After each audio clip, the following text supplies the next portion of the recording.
as many of you know, and maybe some of you don't, I am like obsessed with the UFC. These MMA fighter types. I love that sport, mostly because I couldn't do it. I love that sport. And I hate to tell Dana White it's only a matter of time till they destroy that sport too. Just wait until a few liberals on Capitol Hill take a look at it and go, we can't have this. No, we can't have this. No. UFC? We can't have that. And as we all know, the Constitution empowers Congress to ban sporting events that it doesn't like and to otherwise control them. Because Congress is, well, the members are so brilliant. They're so moral. They're so wonderful. And they're doing such a great job. You want to know who should go to jail? People who are destroying our financial system. People who are destroying our immigration system. Those are the people who should go to jail, but you won't hear it from the media. No, we got to focus on Adrian Peterson. Like I give a crap. Anyway, here's another sport, UFC. It's the fastest going sport in America. Probably the world. Maybe even the universe. In any event, there's a commentator there. They got this guy Goldberg, who is the straight man. Right, Mike? And that guy's annoying as hell. I always hit the mute button. So he's the commentator, and then there's this Joe Rogan. He's the color commentator. No race. Color commentator. In other words, gives it some whatever. So this guy Goldberg, you'll be watching, and one fighter hits another, let's say with a right hook. He'll go, he just hit him with a right hook. I'm going, do I need him to tell me that? I just watched this thing. The guy hit him with a right hook. He hit him with a right hook. All right, Goldberg, be quiet. Now, then there's this guy, Joe Rogan. Guy's getting freakier and freakier by the show. Kind of shaves his head, has a lot of tats. He's obviously muscling up. And he's becoming annoying as hell. Don't you think, Mr. Call Screener? Talks too much. And he really talked too much. Joe Rogan is one of these sportscasters.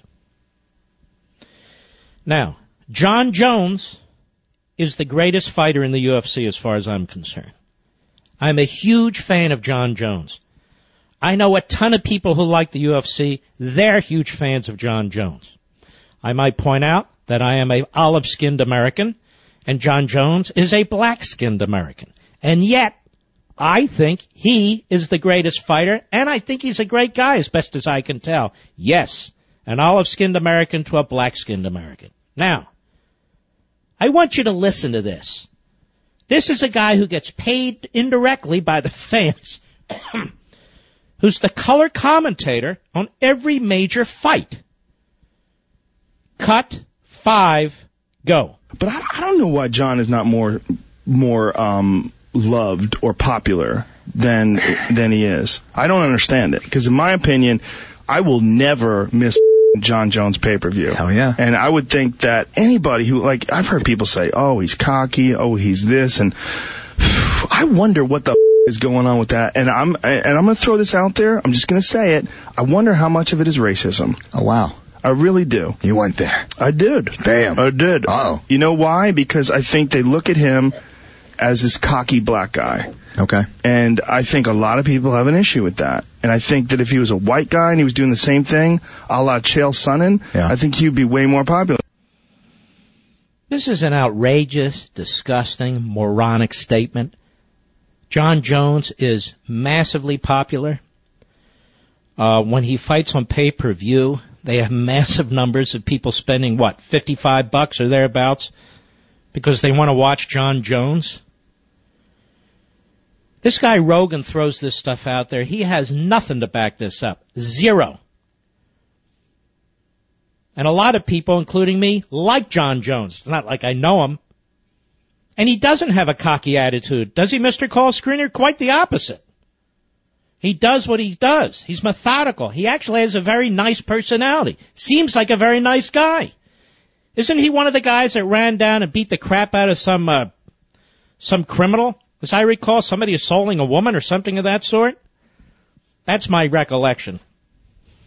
Who knows? But that's what I remember. But in any event, I've never heard anybody say he's cocky, because he's not cocky. But he subdued a criminal. So here's a guy, Rogan, Mr. White Guy with all his tattoos. I mean, it's like it's the cool thing now to accuse people of racism who aren't racist. John Jones is a good guy. Virtually everybody knows he's a good guy. Doesn't mean everyone roots for him. And he's not cocky. There's more. Cut 6. Go. I always found it odd when everybody would get upset at him and say that they didn't like that he's cocky or that he's like, he's 25 and he's the UFC light heavyweight champion. He's the youngest ever UFC champion. He destroyed Shogun to win the title. And I mean destroyed. He threw a flying knee and hit Shogun on the chin 5 seconds into their fight. I mean, John Jones is a mother, period. He's a mother. But for whatever reason, people have had an issue with that. I know I'm going to get a bunch of hate tweets. You got white guilt. Calling out racism. That's okay. No, you're just a moron. You just really are. And by the way, you notice his show sounds like Jon Stewart with all the bleeps with the F word? I'm going to tell you something. You're a stupid person who can't speak without all this MF stuff and F stuff. And this guy's paid a fortune to do color commenting as a color commentator on these UFC fights. And I want to know what Dana White's going to do about it. You going to apologize to your fans, Dana? Not you. You're going to tell Rogan to apologize to them. No, Rogan's a tough guy. No, the fans suck. No, the fans are racist. The fans don't like John Jones because he's black. Are you out of your mind? The hell? Think this is golf or something? Most of the fighters aren't even white. Most of them are Latin.